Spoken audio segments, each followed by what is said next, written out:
बाहर निकाला है, ये भूत को तू तोड़ दे, ए अली तू तोड़ दे। इतना कहना था, हजरत अली मुस्कुरा कर अर्ज करते हैं, या रसूल अल्लाह आपने सब भूतों को तोड़ा है, ये भूत को क्यों छोड़ा है? कहा ए अली तुझे तोड़ना है। कहा या रसूल अल्लाह आप वही है मेरे आका, आसमान के तरफ चांद पर इशारा करे, उंगली से इशारा करे तो चांद तो टुकड़ा हो जाए। या रसूल अल्लाह अगर भूत की तरफ इशारा कर देते तो वो भूत भी चकनाचूर हो जाता। या रसूल अल्लाह आप कह रहे हैं ए अली तू तोड़ दे। या रसूल अल्लाह मैं कैसे पहुंच सकता हूँ, आप हमसे लंबे हैं, मेरा कद छोटा है, आप लंबे हैं। या रसूल अल्लाह आप लहीम शहीम हैं। या रसूल अल्लाह जब आप पहुंच नहीं पा रहे हैं तो मैं कैसे पहुंचूं? या रसूल अल्लाह ये पहुंचने की बात कर रहे हैं, फर्श पे बैठकर मेरे मुस्तफा ने डूबा हुआ सूरज को इशारा करे तो डूबा सूरज वापस आ जा।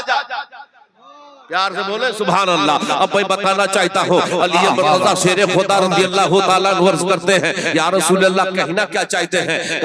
हज़रत अली कहते हैं, या रसूल अल्लाह आप पहुंच नहीं पाते तो एक काम कीजिए, मैं बैठ जाता हूँ। अली कह रहे या रसूल अल्लाह मैं बैठ जाता हूँ, मेरे कांधे पे सवार हो जाइए। तो मेरे आका इरशाद फरमाते हैं, अली मैं मानना तू शेर खुदा है, मानना कि तू बहादुर है, मानना कि तुझे रब ने शेर खुदा के लक़ब दिया है, माना ए अली याद रखना तुम मोहरे नबूवत के भार नहीं उठा सकता। एक कमजोर, एक लागर बुजुर्ग जिनका नाम अबू बकर हो, मुस्तफा को उठा ले। मगर अली कहे, या अली को मेरे मुस्तफा कह रहे हैं, अली तुम मोहरे नबूवत के भार नहीं उठा सकता। एक काम करो अली मैं बैठ जाता हूँ, मेरे कांधे पे तू सवार हो जा। क्या बात? अली मैं बैठ जाता हूँ, मेरे कांधे पे तू सवार हो जा। अब अली ये मुर्तज़ा शेरे खुदा कहते, या रसूल अल्लाह दुनिया क्या कहेगी कि आका के कांधे पर गुलाम सवार है? का दुनिया क्या कहेगी उसे मत देख, जो मैं कह रहा हूँ वो देख। इतना कहना था, मेरे आका बैठ जाते हैं और जैसे बैठना था, अली मुर्तज़ा शेरे खुदा जैसे ही मेरे पैगंबर पे कुश्त पे सवार होते हैं, अली मेरे आका फरमाते अली भूत को तोड़ दे। आपने हाथ बढ़ाया, मेरे नबी ने पूछा अली कहां तक पहुंच गए? तो हजरत अली ने जवाब दिया, या रसूल अल्लाह अर्श का पाया पकड़ लिया हो, अगर हुक्म हो तो खींच कर नीचे उतार दूं। मेरे आका फरमाते मैंने अर्श का पाया खींचने नहीं कहा, भूत तोड़ने का, भूत तोड़ दे। अली भूत तोड़े, नीचे उतरे, मुस्कुराने लगे। जब मुस्कुराने लगे तो मेरे नबी ने पूछा अली मुस्कुराना कैसा? ए अली मुस्कुराना कैसा? कहा या रसूल अल्लाह अर्श से छलांग मैंने लगाई है। कहा ए अली याद रखना अर्श तक पहुंचाना मेरा काम है, अर्श से उतराना जिब्रील का काम है। प्यार से बोलिए सुभान अल्लाह। तो मैं अर्ज करना चाहता हूँ, बड़े अच्छे लोग हैं, वक्त बिल्कुल दामनगीर है, ये देखना चाहता हूँ। लेकिन कभी कभी ऐसे एक नौजवान भी होते हैं, आइए आपको इसी हिंदुस्तान की तारीख आपके जहन पे रखना चाहता हूँ। शाहजहांपुर की जामे मस्जिद को अंग्रेजों ने शहीद करने का मंसूबा बनाया, और मंसूबा ये था कि इसलिए कि रास्ते को वसी करने के लिए, वो चौड़ी करने के लिए अंग्रेजों ने कहा ये मस्जिद को शहीद कर दो। आज हमारी मस्जिदों को शहीद करने का मंसूबा बनाया जा रहा है, हमारे मदरसे को मिटाने का मंसूबा बनाया जा रहा है, हमारी बेटियों के सर से दुपट्टे छीने जा रहे हैं। तो किसके पास, जिनके पास शिकायत आप सुनाएंगे? कौन सुनेगा मेरा दास्तान? अगर सुनने वाले हैं तो मेरे मुस्तफा हैं, वो मेरे आका हैं। मैं अर्ज करना चाहता हूँ और ये कहना चाहता हूँ कि जैसे ही शाहजहांपुर की जामे मस्जिद को अंग्रेजों ने मंसूबा बना इसे शहीद किया जाए, और शहीद करने का ये एक काम किया जाए कि जुम्मे के लोग मुसलमान नमाज पढ़ने आएंगे और उसी जगह एक तोप रखा जाए, और जैसी मुसलमान नमाज पढ़ने में अंदर में दाखिल हो जाएंगे और सजदे में जैसी जाएंगे, अंदर से बाहर से गोला छोड़ देना। वो तोप से जब गोला छूटेगा मस्जिद भी शहीद हो जाएगी और मुसलमान भी शहीद हो जाएंगे। ये कानो कान खबर मुसलमानों के कानों तक टकराती है। तो मुसलमानों ने प्लान ये किया कि हर घर से एक नौजवान शाहजहांपुर की जामे मस्जिद को हिफाजत के लिए चला जाए। हर घर से जाने वाले मुनादी लोगों ने कहने लगे कि चलो मस्जिद की हिफाजत के लिए एक घर से एक नौजवान जाए। लेकिन एक मोहल्ले में जिसका नाम अब्दुल्ला है, वो शराब की भट्टी में रहा करता है, वो जुए के अड्डे में रहा करता है, दिन भर शराब पी के धूत रहा करता है, नालियों में पड़ा रहता है। मगर बीबी बड़ी नेकोकार थी, वो बारसा थी। अब्दुल्ला की बीबी बड़ी नमाजी थी, वो नमाज पढ़ा करती थी, वो इबादत किया करती थी। लेकिन जैसे ही अब्दुल्ला के घर के दरवाजे पर लोगों ने पहुंचा और पहुंचने के बाद कहा कि शाहजहांपुर की जामे मस्जिद को हिफाजत के लिए हर इंसान को, हर घर से एक एक नौजवान को चलना है। आपके घर से कौन नौजवान जाएगा? वो खातून बोली मेरे शोहर तो नहीं जाएंगे, वो शराब पी के धूत रहते हैं, वो शराब के अड्डे में रहते हैं, वो जुए के अड्डे में रहते हैं, वो तो नहीं जाएंगे। लेकिन हाँ हाँ मैं जान दे दूंगी, मैं जाऊंगी। मेरे बुजुर्गों दोस्तों, मस्जिद की हिफाजत के लिए वो खातून मर्द का लिबास पहनती है और जैसी लिबास पहन करके दरवाजे के बाहर निकल ही रही थी ताकि कोई पहचान न सके कि ये औरत है, ये कोई खातून है। वो मर्द का लिबास पहन लेती है और मस्जिद अपने मकान के दरवाजे से बाहर निकल ही रही थी।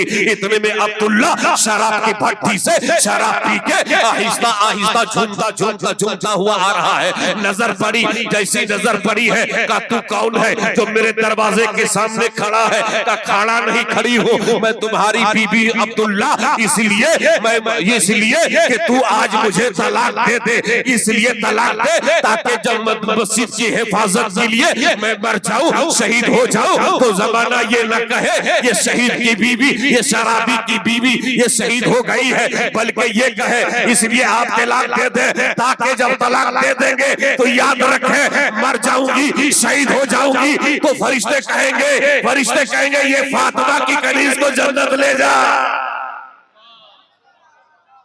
पता ये चला अब्दुल्ला बोल उठा, सुन, औरत के लिबास में औरत अच्छी लगती है, ये लिबास को तब्दील कर।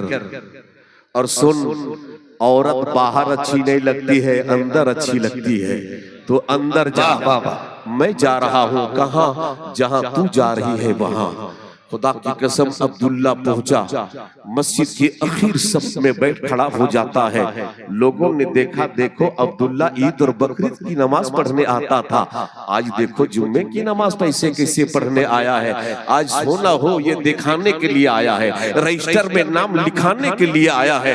लेकिन अब्दुल्ला ने कुछ और सोचा था, अब्दुल्ला ने कुछ और समझ के दिल में रखा था। खुदा की कसम इतने में सारे लोग मियां इमाम साहब जैसी अल्लाह अकबर की सदाएं बुलंद करते हैं, सब जैसी बुलंद कर नहीं था, सब लोग नियत बांध लेते हैं। और दूसरे सब में अब्दुल्ला है, आहिस्ता आहिस्ता अब्दुल्ला पीछे होने लगा और पीछे होते होते मस्जिद के गेट के दरवाजे के सामने चला गया, जहां पर अंग्रेजों ने वो गोला रखा हुआ था। वो कह लीजिए कि वो गोला रखा था जिस गोले से वो गोला छूटता। खुदा की कसम जैसी अब्दुल्ला बाहर मस्जिद के गेट के सामने पहुंच नहीं था, इतने में अंग्रेजों ने कहा अब गोला छोड़ दो, अब तोप चालू कर दो। तोप से जैसे ही गोला छूटा, अब्दुल्ला दौड़ गया और सीने में उस गोले को लिया और गोले नहीं था कि छन्नी हो गया, वो शहीद हो गया। कहा? मस्जिद के गेट में खबर मिली उसकी बीवी की,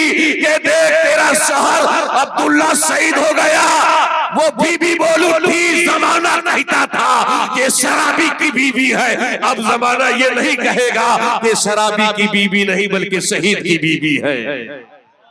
पता ये चला कि जैसी बीवी आई, बहुत अच्छे मस्जिद के शेर के मस्जिद के गेट के सामने आती है बीवी, गोश्त के लोटड़े को बोटियों को देती है खातून, एक एक बोटियों को हाथ में उठाती है, आंचल में उठाती है, कभी वो उसकी बोटियां अलग अलग फैले हुए उसके लाश को एक एक बोटियों को उठा के अपने आंचल में उठाती है और कहती है परवरदिगार बंदा नवाजा, ये देख तेरे घर की हिफाजत के लिए मेरे शोहर ने अपनी जान दे दी है, तो अब्दुल्ला ने शाहजहांपुर की जामे मस्जिद को बचाने के लिए अपनी जान दे दी है। कोई मजमे में ये घर यहाँ के बहुत बिल्कुल पुरानी मस्जिद, इस गांव में पांचुकुदा के इस गांव में बहुत पुरानी मस्जिद है। गरीब लोग रहते हैं, मजदूर लोग रहते हैं, मेरे सरकार ने मदीने के गली में ऊँटनी को छोड़ दिए, जहां मेरी ऊँटनी बैठ जाएगी वहीं मैं कयाम में करूंगा। बोलो सुभान अल्लाह। इतने बड़े बड़े हस्तियां, इतने बड़े बड़े उलमा, एक से एक मुहद्दिस, एक से खतीब यहाँ पर जलवा अफरोज हैं। मेरे बुजुर्गों दोस्तों, पता ये चला, मालूम हुआ कि यहाँ गरीब लोग हैं और दिल में ये चाहते हैं कि मस्जिद बनाए। हाय कोई माई के लाल जो गौसे आजम के नाम पर, अपनी माँ के नाम पर, जो माँ ने तुझे अपनी छाती का दूध पिला के परवान चढ़ाई है, तेरे रगों में अगर खून भी दौड़ रहा है वो माँ का लहू है। हाय कोई नौजवान मजमे में खड़ा होके बता दे, हाय कोई यहाँ इसी गांव के मस्जिद के लिए 11,000 कोई है देने वाला, कोई दुलारा, हाय कोई माँ का दुलारा, हाय कोई नौजवान वो खड़ा होके बता दे। नाराए तकबीर।